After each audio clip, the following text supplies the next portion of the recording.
여러분 안녕하십니까? 7월 14일 목요일 뉴스투데이 강원입니다. 춘천에서 고등학생이 초등학생에게 흉기를 휘두른 사건과 관련해 신경호 교육감이 학교 안정화를 위해 긴급 지원 대책을 강구하겠다고 밝혔습니다. 신 교육감은 피해 학생의 회복 상태를 보면서 지원 방안을 마련하고 해당 학교 학생들을 대상으로 상담과 치유 프로그램을 실시하겠다고 밝혔습니다. 또 용의자로 지목된 고등학생은 최근 상담교사와 상담을 했던 것으로 확인돼 무슨 내용인지 파악 중이라며 해당 학교와 전문기관이 위기관리위원회를 여는 등 긴급 대책을 추진 중이라고 밝혔습니다. 올해 대통령 선거와 지방선거 이후 강원도의 여야 정당들이 조직 정비에 나섰습니다. 2024년의 총선을 바라보며 다시 뛰는 모양새인데 여야 정당 모두 민생 속으로 들어가겠다고 다짐했습니다. 백승호 기자가 보도합니다.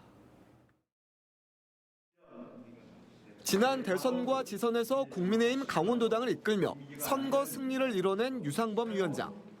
강원도당 위원장 연임에도 성공하며 2024년 총선에 기틀을 마련할 수 있게 됐습니다. 강원도에서 지방 권력까지 교체한 만큼 조직을 개편하는 데 한껏 힘이 실렸습니다. 국회와 중앙부처 그리고 지방정부 간 유기적 협력 체계를 구축하고 활성화해서 지역 발전의 시너지를 극대화하도록 노력을 하겠습니다. 그렇다고 마냥 좋은 상황만은 아닙니다. 중앙당이 당대표 징계 문제로 혼란스러운 상황이라 춘천갑과 원주을, 조직위원장 선출 작업이 멈춰 있습니다. 또 대선을 치른 지 불과 석 달 조금 지났는데 윤석열 정부의 지지율이 30%대로 떨어진 것도 부담입니다. 자칫하면 일을 제대로 해보지도 못하고 지금 어려움을 많이 겪게 생겼습니다. 당에서 힘을 좀 많이 모아야 되겠습니다. 앞으로 특별자치도를 얼만큼 완성시킬 수 있느냐와 규제 타파와 같은 지방선거 때 약속이 제대로 지켜지느냐가 관건으로 꼽힙니다. 더불어민주당은 성찰과 반성의 시간을 보내고 있습니다. 연이은 선거 패배를 곱씹는 간담회를 열며 앞으로 나아가야 할 길을 찾고 있습니다. 대선 이후에 약 한 2만 3천 통 정도의 문자를 받았습니다. 또 우리 당의 우려와 염려를 또 걱정을 해주시는 패배 원인으로 정책을 추진할 때 현장의 목소리가 반영되지 못했다는 것과 후보와 당 조직의 유기적인 결합 부족 등이 거론되고 있습니다. 민주당은 조만간 지역위원장 선출을 마무리하고 도당위원장 공모에 나서게 됩니다. 위원장에는 송기현 국회의원이 거론되는데 송 의원이 끝까지 고사하면 원외에서 새로운 인물을 찾을 계획입니다. 민생 경제를 회복하는 데 있어서 민주당이 대안을 제시하는 유능한 야당으로서의 길을 가고자 합니다. 선거가 끝나고 다시 출발점에 선 여야 정당. 1년 8개월의 시간 동안 도민들의 눈높이에 맞는 변화를 할 수 있느냐에 따라 2024년 총선의 성적표가 달라지게 됩니다. MBC 뉴스 백수호입니다. 최근 코로나19 확진자 수가 크게 늘고 있는 가운데 동해안 해수욕장이 개장하면서 확진자 수가 더 늘지 않을까 하는 걱정입니다. 일단 정부는 자발적인 거리 두기와 국민들의 방역 참여를 유도하기로 했고 강원도도 여름 휴가철에 특별 방역 대책을 추진합니다. 김인성 기자입니다. 중앙재난안전대책본부가 코로나19 확산과 관련한 정례 브리핑에서 정부가 강제하는 의무적 사회적 거리두기가 아닌 국민들의 자발적 거리두기가 원칙이라는 점을 분명히 했습니다. 법적 의무화보다는 국민들의 자발적인 거리두기 참여로 방역과 일상의 조화를 도모해 간다라는 것이 목표라는 것을 말씀드리겠습니다. 이전과 같은 전 국민 대상의 일률적인 사회적인 거리두기 도입은 지금 검토하고 있지 않습니다. 하지만 추후 코로나19 확진자 수의 추이에 따라서 추가 조치 검토가 필요할 수 있다고 밝혔습니다. 이런 상황에서 강원도가 여름 휴가철 특별 방역 대책을 발표했습니다. 도내 코로나19 확진자 수가 1,000명을 돌파하는 등 최근 확진자 증가세가 심상치 않은 상황에서 여름 휴가철이 시작됐기 때문입니다. 강원도는 다중이용시설을 방문할 땐 기침 예절을 지키고 마스크를 올바르게 착용할 것을 권하는 한편 손을 자주 씻는 등 정부 방역 지침을 지켜달라고 당부했습니다. 또 바다여행 일정 만들기 사이트를 통해 해수욕장별 혼잡도를 실시간으로 제공해 피서객들이 안전한 피서를 즐길 수 있도록 했습니다. 거리두기 해제 후 첫 여름 휴가철이라서 특히 사람들이 몰릴 것으로 예상되는 해수욕장, 물놀이 시설에 대해 안전점검을 겸해서 방역점검까지 실시할 예정입니다. 자율적인 방역 수칙 준수가 가장 중요하다고 저희는 보여지고 있습니다. 특히 해수욕장이나 물놀이 시설의 경우 샤워장과 화장실을 포함한 실내에선 반드시 마스크를 쓰고 물에서도 가급적 마스크를 쓸 것을 권고했습니다. MBC 뉴스 김인성입니다.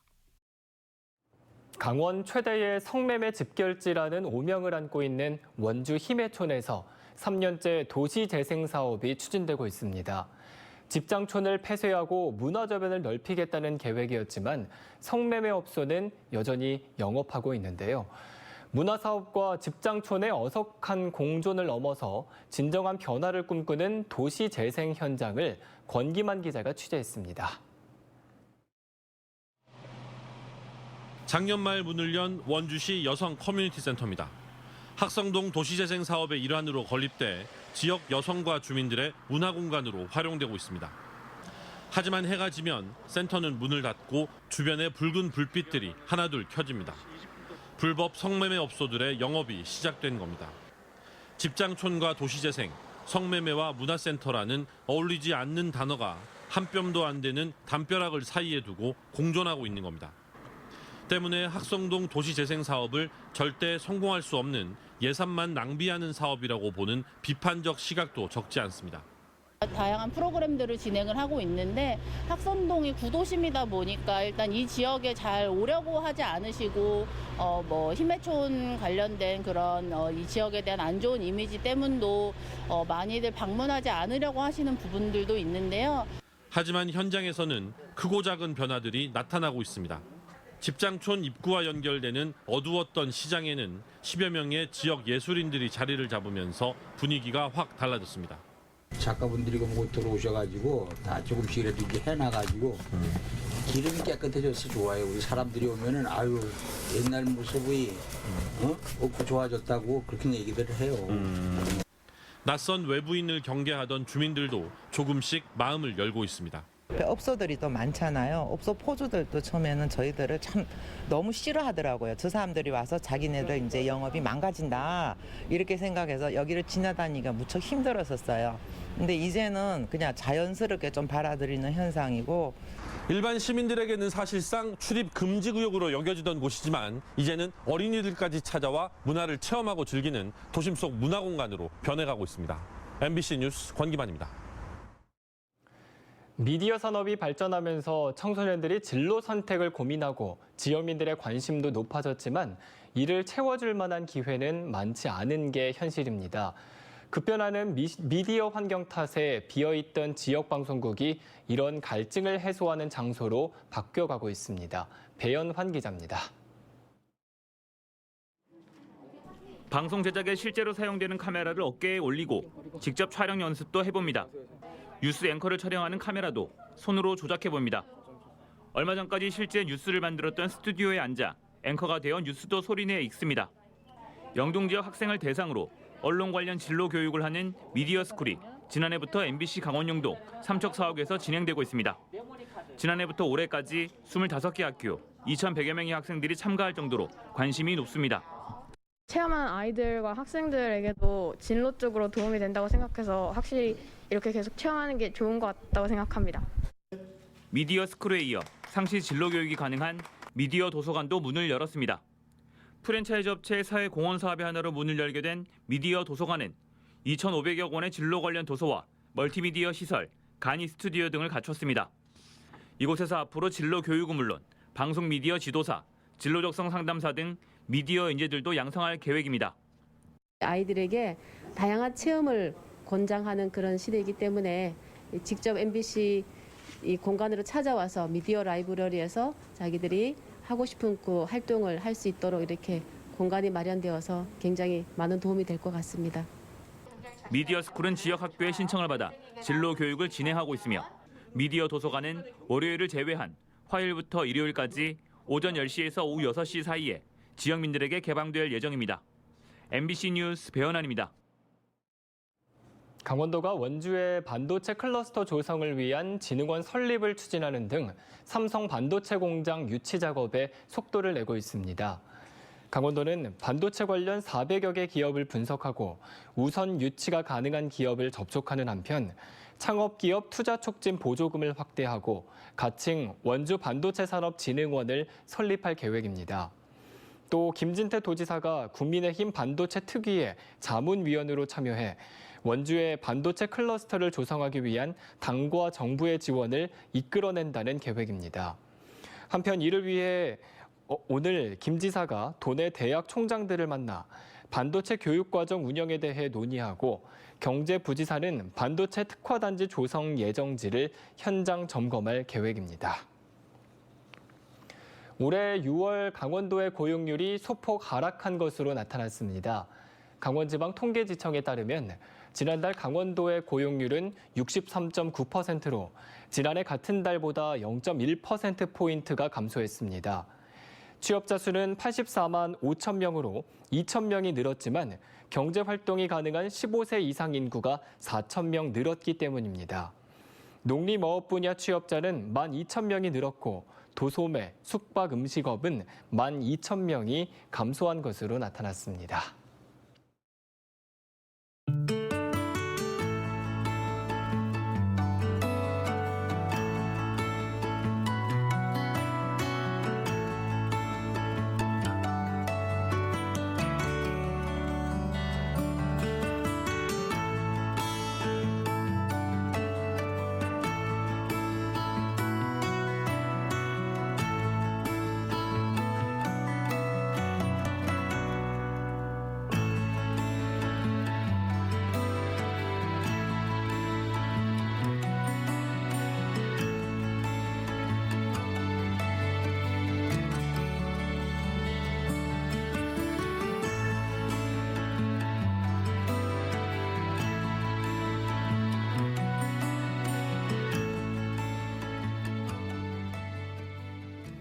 강원도는 환경오염물질을 배출하는 중소사업장 30곳에서 8월부터 11월까지 환경기술 지원을 펼칩니다.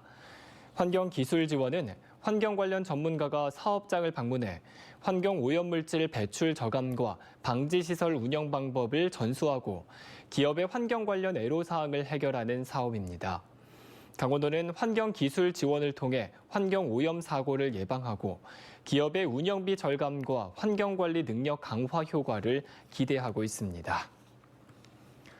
강원도 전통시장의 우수성을 알리고 시군 대표 상품을 홍보 판매하는 굴러라 감자 원정대가 코로나19 발생 이후 올해 처음으로 경기도 수원으로 원정길에 오릅니다.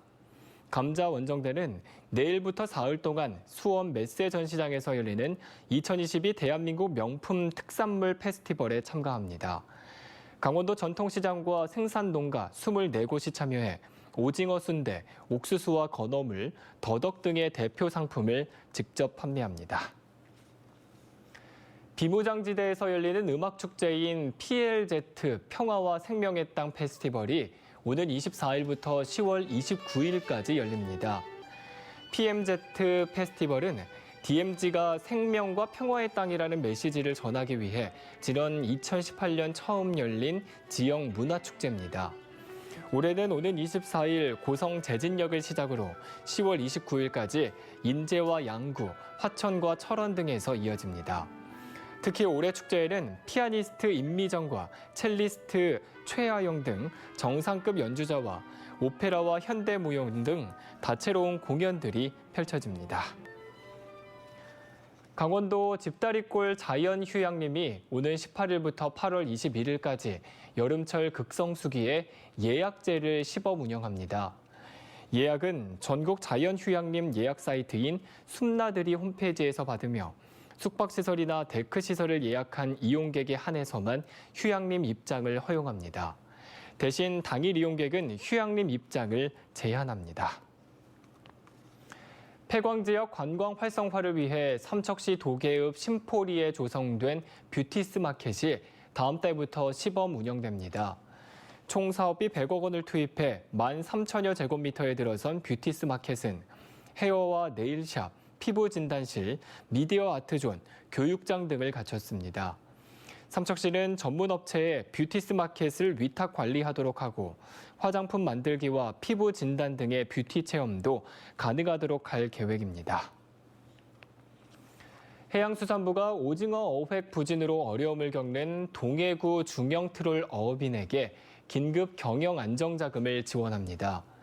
해양수산부는 조업의 대부분을 오징어에 의존하는 동해구 중형 트롤 어업인의 경영 부담을 줄여주기 위해 9억 원을 긴급 배정하고 수협은행을 통해 지급한다고 밝혔습니다.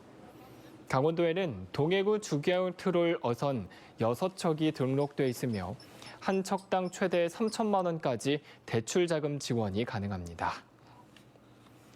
인제군이 행정안전부가 실시한 2022년도 재난관리평가에서 우수기관으로 선정됐습니다.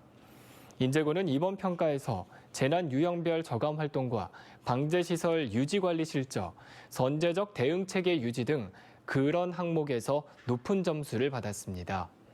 재난관리평가는 행안부가 전국 335개 재난관리 책임기관을 대상으로 주요 역량을 진단하는 종합평가입니다. 속초시가 모든 시민들에게 1인당 20만 원씩의 코로나19 희망지원금을 지급합니다.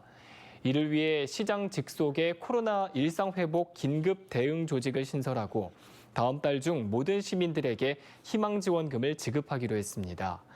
지급 대상은 모든 속초 시민으로 기초생활수급자와 차상위 계층을 우선 지급한 뒤 시 홈페이지에서 신청을 받아 순차적으로 지급할 예정이며 속초 지역 등록 외국인에 대해서도 조례 개정을 통해 올해 안에 추가 지급할 계획입니다. 강원도 무형문화재인 원주 매지농악 보존 회장인 강성태 씨가 명예보유자로 지정받았습니다. 1976년부터 농악단 상쇄를 맡아 활동한 강성태 씨는 매지농악 보존을 위해 기여한 공적을 인정받아 강원도로부터 명예보유자로 인정받게 됐습니다. 이상으로 뉴스투데이 강원을 마칩니다. 고맙습니다.